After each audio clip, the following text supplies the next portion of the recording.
Домашнее чтение у камина. Михаил Булгаков. Мастер и Маргарита.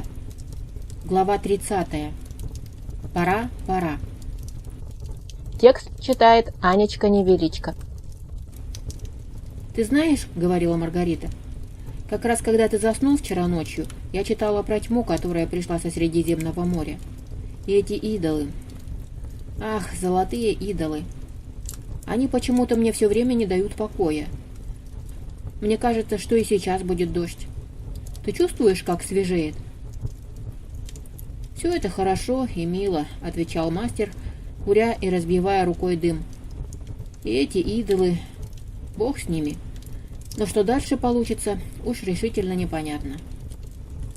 Разговор этот шел на закате солнца, как раз тогда, когда к Воланду явился Левий Матвей на террасе. Окошко подвала было открыто, и если бы кто-нибудь заглянул в него, он удивился бы тому, насколько странно выглядят разговаривающие. На Маргарите прямо на голое тело был накинут черный плащ, а мастер был в своем больничном белье. Происходило это от того, что Маргарите решительно нечего было надеть, так как все ее вещи остались в особняке. И хоть этот особняк был очень недалеко, конечно, нечего было и толковать о том, чтобы пойти туда и взять там свои вещи. А мастер, у которого все костюмы нашли в шкафу, как будто мастер никуда и не уезжал, просто не желал одеваться, развивая перед Маргаритой ту мысль, что вот-вот начнется какая-то совершеннейшая чепуха. Правда, он был выбрит, впервые, считая с той осенней ночи. В клинике бородку ему подстригали машинкой. Комната также имела странный вид, и что-нибудь понять в хаосе ее было очень трудно. На ковре лежали рукописи, они же были и на диване. Валялась какая-то книжка горбом в кресле, а на круглом столе был накрыт обед, и среди закусок стояло несколько бутылок. Откуда взялись все эти яства и напитки, было неизвестно и Маргарите, и мастеру. Проснувшись, они все это застали уже на столе. Проспав до субботнего заката, и мастер, и его подруга чувствовали себя совершенно окрепшими. И только одно давало знать о вчерашних приключениях. У обоих немного ныл левый висок. Со стороны же психики изменения в обоих произошли очень большие, как убедился бы всякий, кто мог подслушать разговор в подвальной квартире. Но подслушивать было решительно некому. Дворик-то этот тем был и хорош, что всегда был пуст.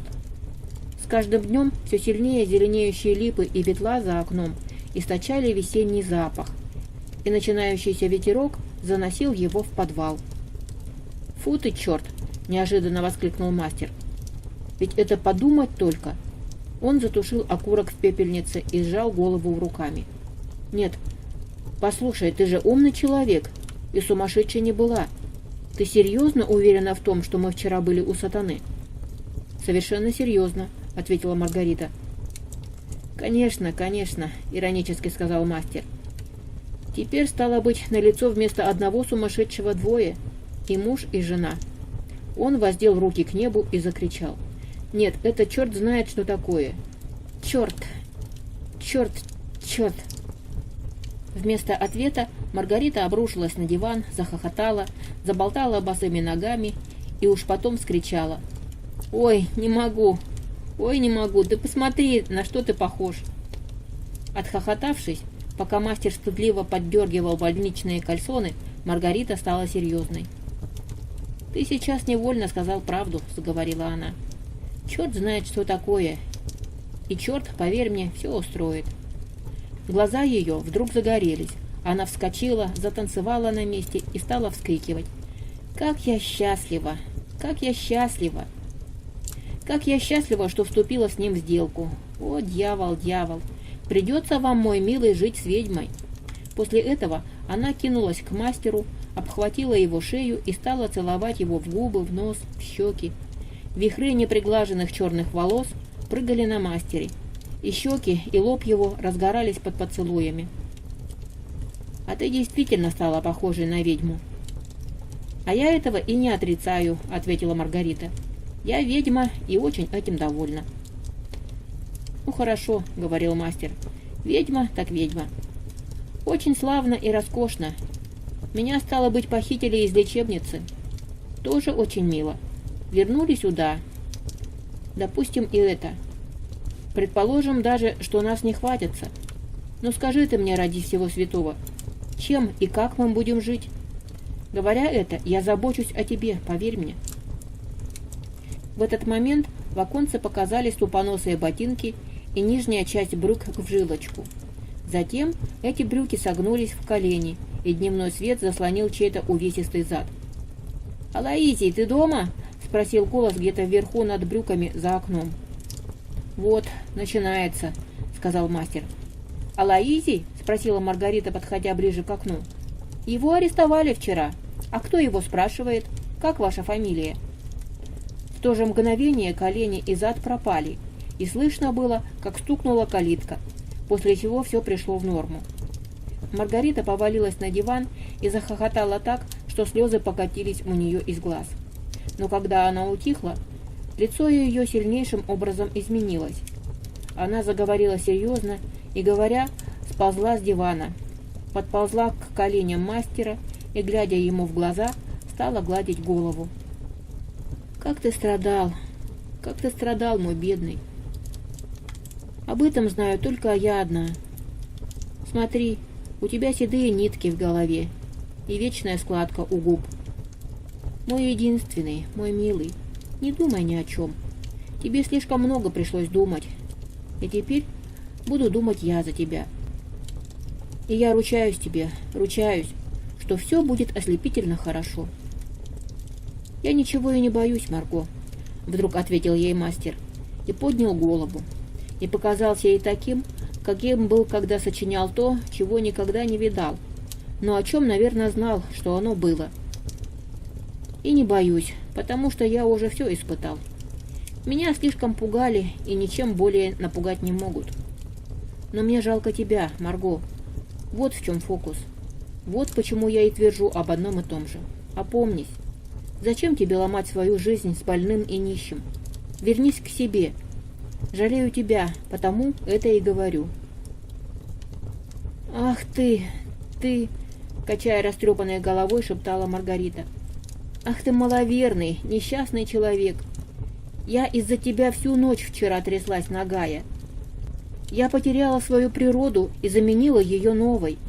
Несколько месяцев я сидела в темной каморке и думала только про одно — про грозу над Иерушалаимом. Я выплакала все глаза, а теперь, когда обрушилось счастье, ты меня гонишь? Ну что ж, я уйду, но знай, что ты жестокий человек. Они опустошили тебе душу». Горькая нежность поднялась к сердцу мастера, и неизвестно почему он заплакал, уткнувшись в волосы Маргариты. Та, плача, шептала ему, и пальцы ее прыгали на висках мастера. «Да, нити. На моих глазах покрывается снегом голова. Ах, моя много страдавшая голова. Смотри, какие у тебя глаза. В них пустыня, а плечи с бременем. Искалечили. Речь Маргариты становилась бессвязной. Маргарита содрогалась от плача. Тогда мастер вытер глаза, поднял с колен Маргариту, встал и сам, и твердо сказал: «Довольно, ты меня пристыдила. Я никогда больше не допущу малодушия и не вернусь к этому вопросу. Будь покойна. Я знаю, что мы оба жертвы своей душевной болезни, которую, может быть, я передал тебе. Ну что же, вместе понесем ее». Маргарита приблизила губы к уху мастера и прошептала: «Клянусь тебе твоею жизнью, клянусь угаданным тобою сыном звездочета. Все будет хорошо». «Ну и ладно, отозвался мастер и, засмеявшись, добавил: «Конечно, когда люди совершенно ограблены, как мы с тобой, они ищут спасения у потусторонней силы. Ну что ж, согласен искать там». «Ну вот, теперь ты прежний, ты смеешься», — ответила Маргарита. «И ну тебя к черту с твоими учеными словами. Потусторонние или не потусторонние. Не все ли это равно? Я хочу есть. И она потащила за руку мастера к столу. «Я не уверен, что эта еда не провалится сейчас сквозь землю или не улетит в окно», — говорил тот, совершенно успокоившись. «Она не улетит». И в этот самый момент в оконце послышался новый голос. «Мир вам!» Мастер вздрогнул, а привыкшая уже к необыкновенному, Маргарита вскричала: «Да это Азазелла! Ах, как это мило, как это хорошо!» И, шепнув мастеру: «Вот видишь, видишь, нас не оставляют», бросилась открывать. «Ты хоть запахнись!» — крикнул ей вслед мастер. «Плевал я на это!» — ответила Маргарита уже из коридорчика. И вот уж Азазелла раскланивался, здоровался с мастером, сверкая ему своим кривым глазом. А Маргарита восклицала: «Ах, как я рада! Я никогда не была так рада в жизни! Но простите, Азазелла, что я голая». Азазелла просил не беспокоиться, уверял, что он видел не только голых женщин, но даже женщин с начисто содранной кожей. Охотно подсел к столу, предварительно поставив в угол у печки какой-то сверток в темной парче. Маргарита налила Азазелла коньяку, и он охотно выпил его. Мастер, не спуская с него глаз, изредка под столом тихонько щипал себе кисть левой руки. Но щипки эти не помогали. Азазелла не растворялся в воздухе. Да сказать по правде, в этом не было никакой надобности. Ничего страшного в рыжеватом маленького роста человеке не было, разве что вот глаз с бельмом. Но ведь это бывает и без всякого колдовства. Разве что одежда не совсем обыкновенная. Какая-то ряса или плащ. Опять-таки, если строго вдуматься, и это попадается. Коньяк он тоже ловко пил, как все добрые люди, целыми стопками и не закусывая. От этого самого коньяку у мастера зашумело в голове, и он стал думать: нет, Маргарита права. Конечно, передо мною сидит посланник дьявола.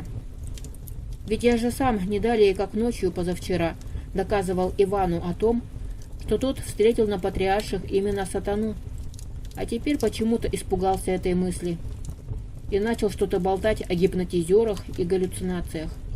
Какие тут к черту гипнотизеры? Он стал присматриваться к Азазелло и убедился в том, что в глазах у того виднеется что-то принужденное, какая-то мысль, которую тот до поры до времени не выкладывает. Он не просто с визитом, а появился он с каким-то поручением, думал мастер. Наблюдательность его ему не изменила. Выпив стопку коньяку, который на Азазелло не производил никакого действия, визитер заговорил так: «А уютный подвальчик, черт меня возьми. Один только вопрос возникает, чего в нем делать, в этом подвальчике?» «Про то же самое и я говорю», — засмеявшись, ответил мастер. «Зачем вы меня тревожите, Азазелло?» — спросила Маргарита. «Как-нибудь». Что вы!» — вскричал Азазелло. «Я и в мыслях не имел вас тревожить. Я и сам говорю, как-нибудь. Да, чуть было не забыл.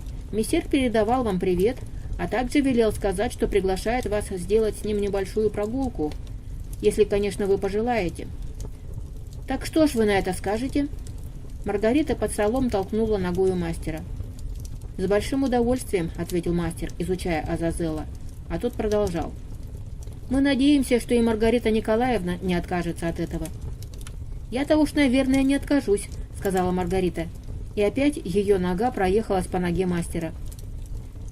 «Чудеснейшая вещь!» — воскликнул Азазелло. «Вот это я люблю. Раз, два и готово. Не то, что тогда в Александрском саду. Ах, не напоминайте мне, Азазелло. Я была глупа тогда.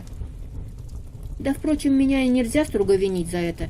Ведь не каждый же день встречаюсь с нечистой силой». «Еще бы», — подтверждал Азазелло. «Если б каждый день, это было бы приятно». «Мне и самой нравится быстрота», — говорила Маргарита возбужденно. «Нравится быстрота и нагота.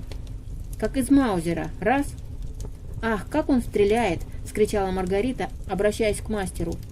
«Семерка под подушкой и в любое очко». Маргарита начинала пьянеть, отчего глаза у нее разгорелись. «И опять-таки забыл!» — прокричал Азазелло, хлопнув себя по лбу. «Совсем замотался. Ведь мессир прислал вам подарок». Тут он отнесся именно к мастеру. «Бутылку вина. Прошу заметить, Это то самое вино, которое пил прокуратор Иудеи, фалернское вино. Вполне естественно, что такая редкость вызвала большое внимание и Маргариты, и мастера. Азазелло извлек из куска темной гробовой парчи совершенно заплесневевший кувшин. Вино нюхали, налили в стаканы, глядели сквозь него на исчезающий перед грозою свет в окне. Видели, как все окрашивается в цвет крови. «Здоровье Воланда!» — воскликнула Маргарита, поднимая свой стакан. Все трое приложились к стаканам и сделали по большому глотку. Тотчас предгрозовой свет начал гаснуть в глазах у мастера. Дыхание его перехватило. Он почувствовал, что настает конец. Он еще видел, как смертельно побледневшая Маргарита, беспомощно простирая к нему руки, роняет голову на стол, а потом сползает на пол. «Отравитель!» — успел еще прокричать мастер.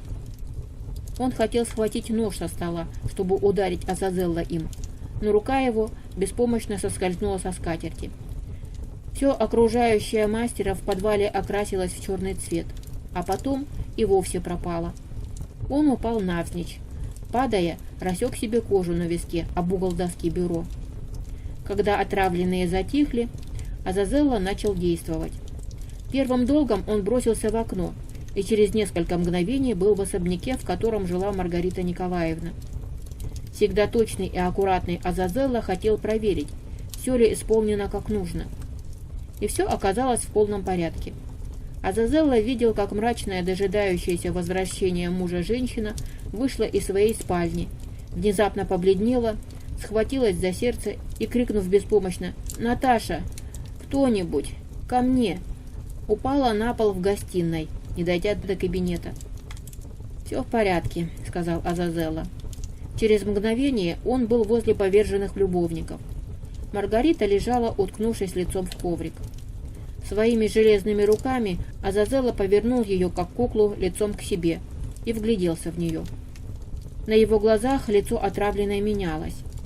Даже в наступавших грозовых сумерках видно было, как исчезало ее временное ведьмино косоглазие, и жестокость, и буйность черт. Лицо покойной посветлело и, наконец, смягчилось, и оскал ее стал не хищным, а просто женственным страдальческим оскалом. Тогда Азазелло разжал ее белые зубы и влил в рот несколько капель того же самого вина, которым ее и отравил. Маргарита вздохнула, стала подниматься без помощи Азазелло, села и слабо спросила: «За что, Азазелло? За что? Что вы сделали со мною?» Она увидела лежащего мастера, содрогнулась и прошептала: «Этого я не ожидала. Убийца». «Да нет же, нет», — ответил Азазелло. «Сейчас он встанет». «Ах, зачем вы так нервны?» Маргарита поверила ему сразу. Настолько убедителен был голос рыжего демона. Маргарита вскочила, сильная и живая, и помогла напоить лежащего вином. Открыв глаза, тот глянул мрачно и с ненавистью повторил свое последнее слово: «Отравитель». «Ах, оскорбление является обычной наградой за хорошую работу», — ответил Азазелло. «Неужели вы слепы? Ну прозревайте же скорей». Тут мастер поднялся, огляделся взором живым, светлым и спросил: «Что же означает это новое?» «Оно означает, — ответил Азазелло, — что вам пора. Уже гремит гроза, вы слышите? Темнеет. Кони роют землю, содрогается маленький сад. Прощайтесь с подвалом, прощайтесь скорее». «А, понимаю, — сказал мастер, озираясь. — Вы нас убили, мы мертвы. Ах, как это умно, как это вовремя. Теперь я понял все». «Ах, помилуйте, — ответил Азазелло, — вас-то я слышу. Ведь ваша подруга называет вас мастером. Вы ведь мыслите, как же вы можете быть мертвым?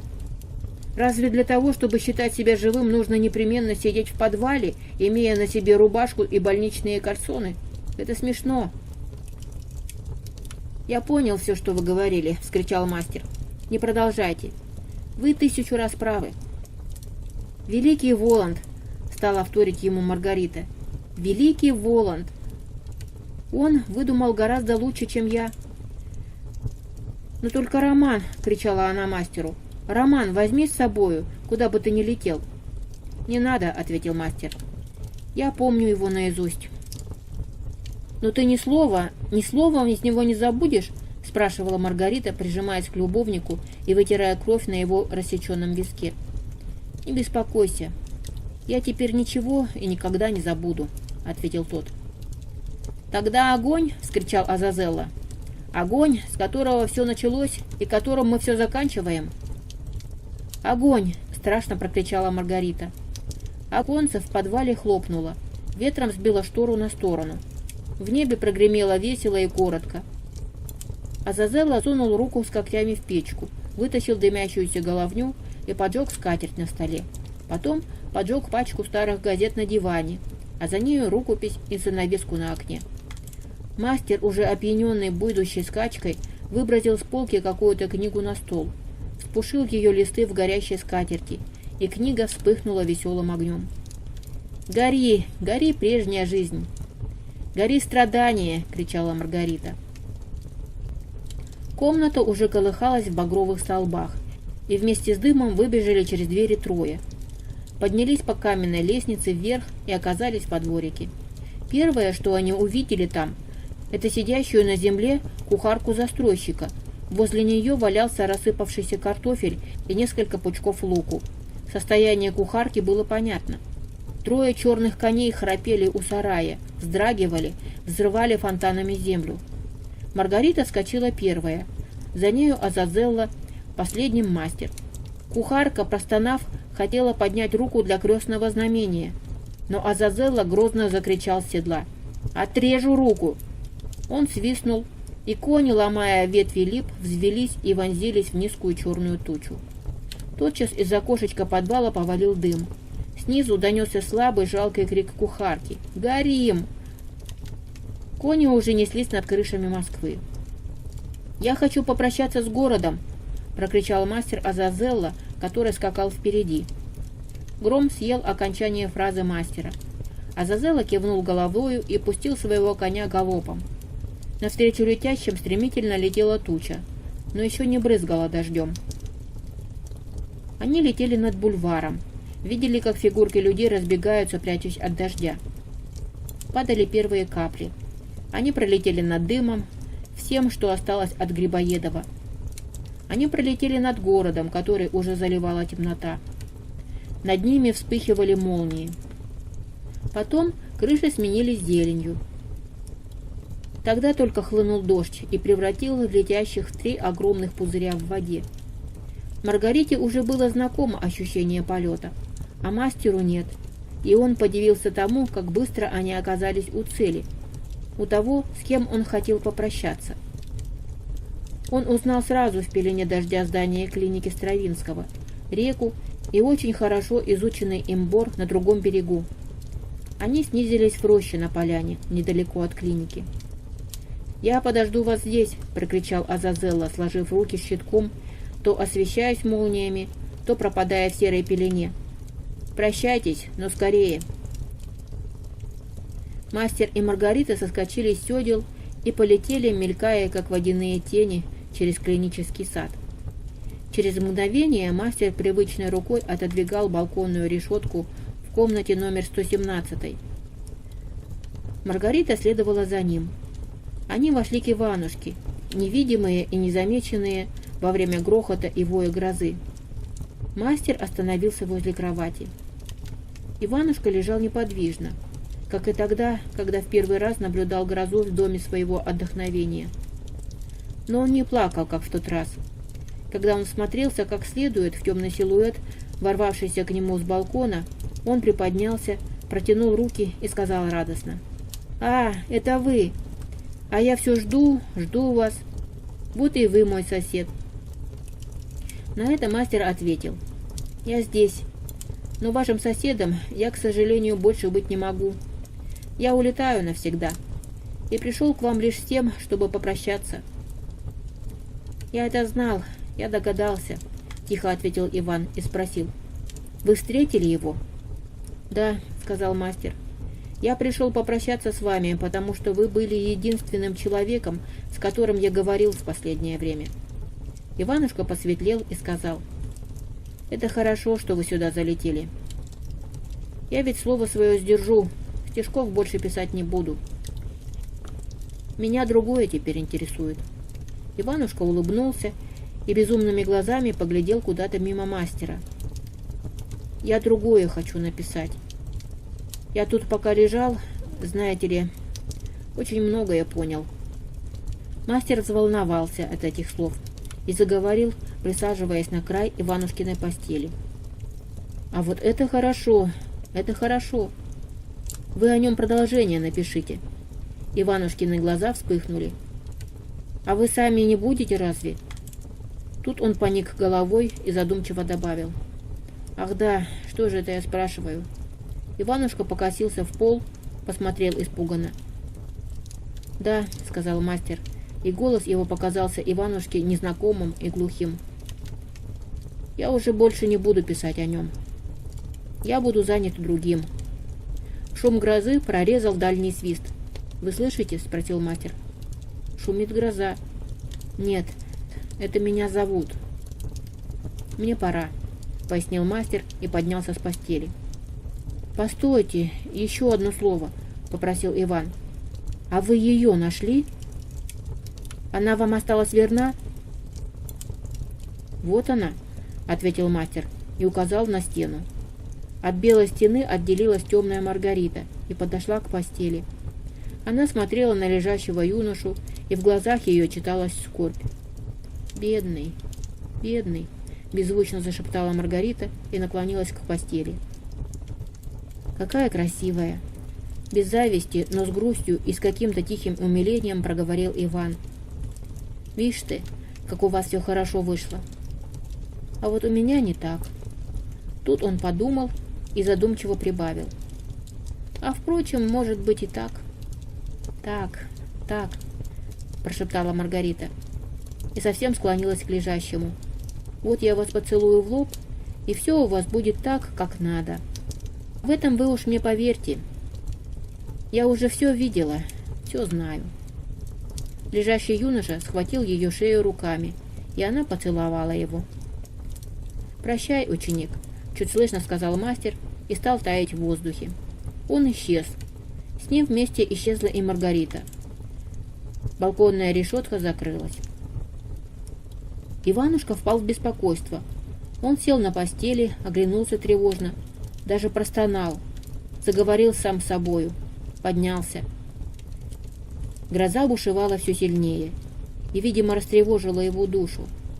Волновало его также то, что за дверью он своим уже привыкшим к постоянной тишине слухом уловил беспокойные шаги, глухие голоса за дверью.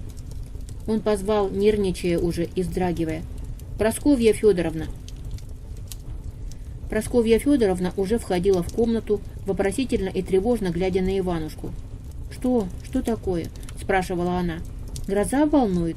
Ну ничего, ничего, сейчас вам поможем. Сейчас я доктора позову». «Нет, Прасковья Федоровна, не надо доктора звать», – сказал Иванушка, беспокойно глядя не на Прасковью Федоровну, а в стену. «Со мною ничего особенного такого нет. Я уже разбираюсь теперь, вы не бойтесь». «А вы мне лучше скажите», – задушевно попросил Иван, – «а что там рядом?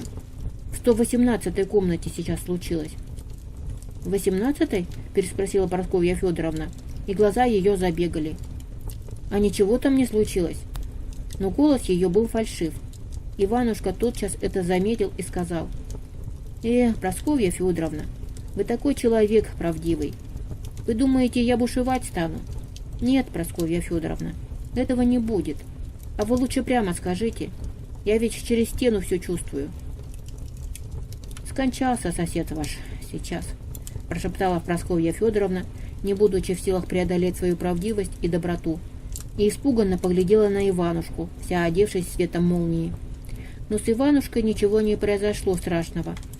Он только многозначительно поднял палец и сказал: «Я так и знал.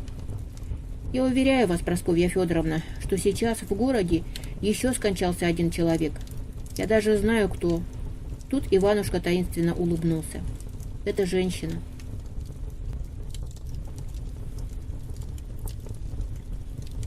Глава 31. На Воробьевых горах. Грозу унесло без следа. и аркой перекинувшись через всю Москву, стояла в небе разноцветная радуга, пила воду из Москвы-реки. На высоте, на холме, между двумя рощами виднелись три темных силуэта. Воланд, Коровьев и Бегемот сидели на черных конях в седлах, глядя на раскинувшийся за рекою город с сломанным солнцем, сверкающим в тысячах окон, обращенных на запад, на пряничные башни девичьего монастыря. В воздухе зашумело, и Азазелла, у которого в черном хвосте его плаща летели мастер и Маргарита, опустился вместе с ними возле группы дожидающихся. «Пришлось вас побеспокоить, Маргарита Николаевна и мастер», — заговорил Воланд после некоторого молчания. «Но вы не будете на меня в претензии. Не думаю, чтоб вы об этом пожалели». «Ну что же», — обратился он к одному мастеру, — «попрощайтесь с городом, нам пора».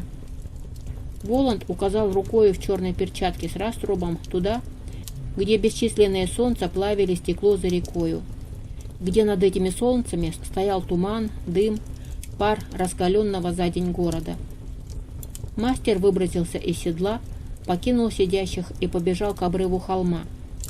Черный плащ тащился за ним по земле. Мастер стал смотреть на город. В первые мгновения к сердцу подкралась щемящая грусть, но очень быстро она сменилась сладковатой тревогой, бродячим цыганским волнением. «Навсегда. Это надо осмыслить», – прошептал мастер и лизнул сухие растрескавшиеся губы. Он стал прислушиваться и точно отмечать все, что происходит в его душе.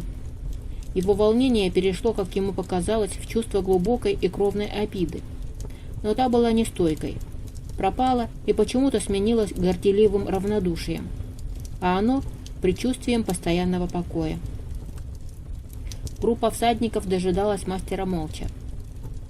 Группа всадников смотрела, как черная длинная фигура на краю обрыва жестикулирует, то поднимает голову, как бы стараясь перебросить взгляд через весь город, заглянуть за его края, то вешает голову, как будто изучая истоптанную чахлую траву под ногами.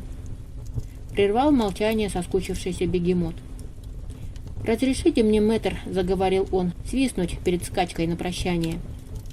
«Ты можешь испугать даму, — ответил Воланд. — И кроме того, не забудь, что все твои сегодняшние безобразия уже закончились». «Ах, нет, нет, мессир, — отозвалась Маргарита, сидящая в седле, как амазонка, подбоченившись и свесив до земли острый шлейф. «Разрешите ему, пусть он свистнет». Меня охватила грусть перед дальней дорогой. Не правда ли, мессир, она вполне естественна, даже тогда, когда человек знает, что в конце этой дороги ждет счастье. Пусть посмешит он нас, а то я боюсь, что это кончится слезами, и все будет испорчено перед дорогой. Воланд кивнул Бегемоту. Тот очень оживился, соскочил с седла на земь, вложил пальцы в рот, раздул щеки и свистнул. У Маргариты зазвенело в ушах. Конь ее сбросился на дыбы. В роще посыпались сухие сучья с деревьев. Взлетела целая стая ворон и воробьев.